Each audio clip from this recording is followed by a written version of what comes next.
आप सल्लल्लाहु अलैहि वसल्लम एक ही रात में स्टार्स, प्लैनेट्स, गैलेक्सीज को क्रॉस करते हुए जमीन से आसमान की तरफ गए। अब अल्लाह ने कुरान में एक जगह फरमाया है कि जमीन और आसमान के दरमियान हर चीज अल्लाह को सजदा करती है, which means सारे stars, galaxies, planets, mountains, trees. लेकिन ये कैसे पॉसिबल है? सजदा तो इस तरह होता है, और कभी स्टार्स और प्लैनेट्स को हमारी तरह इबादत करते हुए किसी ने देखा है? देख, अल्लाह ने कुरान में बार बार कहा है कि ये सारी चीजें अल्लाह की इबादत करती। तो यूनिवर्स के इन सारी चीजों में कोई ना कोई बात कॉमन, एक जैसी जरूर होगी। आज से बहुत साल पहले पूरी दुनिया का ये ख्याल था कि जमीन, अर्थ ही दुनिया का सेंटर है, और जमीन तो साकिन है बेटा, जमीन रोटेट करती नहीं है, जमीन गर्दिश नहीं करती। लेकिन आज से 400 साल पहले गैलीलियो, जो एक इटालियन साइंटिस्ट है, उसने 2 लेंसेज को अलाइन करके रखा, तो उसे पता चला कि ऐसे करने से दूर की चीजों को करीब से देखा जा सकता है। छोटे लेवल पर टेलीस्कोप्स दुनिया में पहले भी मौजूद थे, लेकिन इन्हें सिर्फ फौजी और समंदरी सफरों में यूज किया जाता था। लेकिन गैलीलियो ने इसी टेलीस्कोप को इम्प्रूव करके इंसानों की तारीफ में पहली दफा इसका रुख आसमान की तरफ किया, जिससे उसने दुनिया से पहली बार सूरज और चांद को बिल्कुल करीब से देखा। और गैलीलियो ने इन सारों की मूवमेंट को ऑब्जर्व करना शुरू किया। 1300 दुनियाओं को अगर मिला लिया जाए, इससे एक जुपिटर बनता है। गैलीलियो ने देखा कि ये भी बाकी प्लैनेट्स की तरह गोल है, लेकिन जुपिटर के ऊपर जो लाइट है वो महीने के डिफरेंट दिनों में बिल्कुल बदल रही है, और उसने देखा कि वीनस और सैटर्न का भी यही हाल है। अब ये सब कुछ तभी पॉसिबल था कि अगर ये सारी चीजें सूरज के गिर्द घूम रही हो, दुनिया के नहीं। गैलीलियो ने ये बातें पूरी दुनिया को बताई कि यूनिवर्स का सेंटर दुनिया नहीं बल्कि सूरज है। लेकिन इस बात को सुनकर यूरोप के सारे चर्चेस उसके दुश्मन बन गए, क्योंकि उस जमाने के पोप का ये ख्याल था कि जमीन ही यूनिवर्स का सेंटर है, और सिर्फ पोप का नहीं, पूरी दुनिया का ये ख्याल, जमीन तो साकिन। जिसकी वजह से गैलीलियो को चर्च से ये सजा मिली कि वो हमेशा के लिए घर में बंद कर दिया जाएगा। लेकिन गैलीलियो ने अपना काम जारी रखा, और उसकी इन रिसर्चेस को बाद में पूरी दुनिया ने माना। इवन पोप ने भी गैलीलियो के मरने के 350 साल बाद पूरी दुनिया के सामने उससे माफी मांगी और कहा कि हम गलत थे और आप सही थे। आहिस्ता आहिस्ता हमें पता चला कि जमीन यूनिवर्स का सेंटर नहीं है, बल्कि ये सूरज के गिर्द घूमती है। और सूरज भी कोई इतनी बड़ी चीज नहीं है, बल्कि सूरज तो इसके जैसे अरबों खरबों स्टार्स की तरह मिल्की वे गैलेक्सी का एक छोटा सा हिस्सा है। और ये मिल्की वे गैलेक्सी अरबों स्टार्स से बनी हुई है, और ये सारे बिलियंस ऑफ स्टार्स एक ही सर्कल में घूम रहे हैं। हम तो सूरज के गिर्द घूम रहे हैं, तो सूरज जैसे अरबों खरबों स्टार्स मिलकर किसके गिर्द घूम रहे हैं? Super massive black hole, at a supermassive black hole at their center।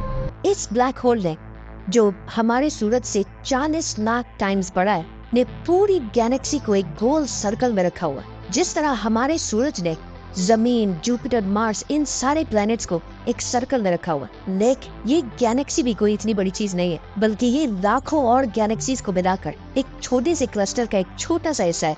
ये लाखों गैलेक्सीज मिलकर एक क्लस्टर बनाते हैं, और ये क्लस्टर भी कोई इतनी बड़ी चीज नहीं, बल्कि इस जैसे लाखों क्लस्टर्स मिलाकर एक सुपर क्लस्टर बनता है। और ऐसे हजारों सुपर क्लस्टर्स और भी मौजूद है। अब आपने ये नोट किया कि इन सारे स्टार्स, गैलेक्सीज, प्लैनेट्स में एक चीज कॉमन है कि इस पूरे यूनिवर्स में हर चीज किसी न किसी दूसरे ऑब्जेक्ट के गिर्द घूम रही है। और जब रसूलुल्लाह सल्लल्लाहु अलैहि वसल्लम भी आसमानों की तरफ गए, तो उन्होंने बैतुल मामूर में फरिश्तों को नमाज पढ़ते हुए नहीं देखा, वो भी किसी चीज के गिर्द घूम रहे।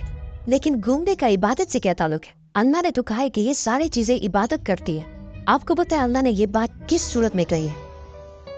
सूरह हज में। हज में मुसलमान पूरी दुनिया से इस्लाम के सबसे मुकद्दस और होली जगह काबा के पास जाते हैं और बार बार इसके गिर्द घूमते हैं। अब इस सर्कल करने का मतलब क्या है? जब मुसलमान काबा के गिर्द घूमता है, तो वो उस वक्त अकेला नहीं घूम रहा होता, बल्कि चांद, प्लैनेट, स्टार्स, गैलेक्सीज, क्लस्टर्स सारों के साथ एक ही इबादत में शामिल हो जाता है। तो ये सारी चीजें हमारी तरह इबादत नहीं करती, बल्कि हम मक्का जाकर इनकी तरह इबादत करते हैं। लेकिन इस आयत में तो लिखा है कि ये सारी चीजें अल्लाह को सजदा करती है। सजदा का मतलब सिर्फ हमारे होना सजदा नहीं है, बल्कि अल्लाह के निजाम के मुताबिक चलने को भी सजदा कह सकते हैं। लेकिन अल्लाह ने इस आयत में सिर्फ स्टार्स, गैलेक्सीज और प्लैनेट्स का नहीं कहा, बल्कि हर चीज, पहाड़, दरख्त, जानवर, सब का कहा है। ये तो सर्कल्स में नहीं घूमते।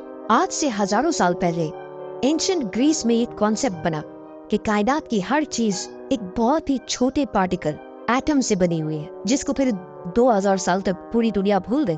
लेकिन आज से 200 साल पहले इस कॉन्सेप्ट पर रिसर्च दोबारा शुरू हुई और साइंसदानों की रिसर्च से पता चला कि एटम सबसे छोटा पार्टिकल नहीं है, बल्कि इसके अंदर और भी पार्टिकल्स हैं, जैसे प्रोटॉन्स, न्यूट्रॉन्स, इलेक्ट्रॉन्स।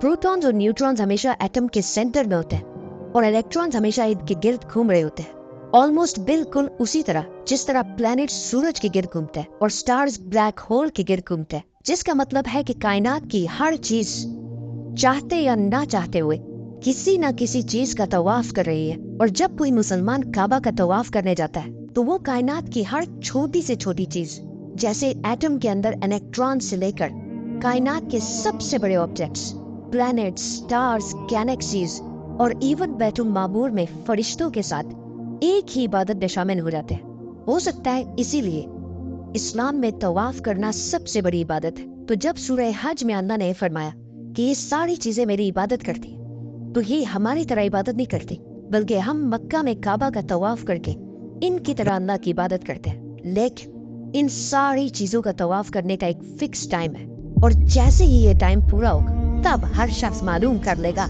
कि वो क्या लेकर आया है। सब्सक्राइब।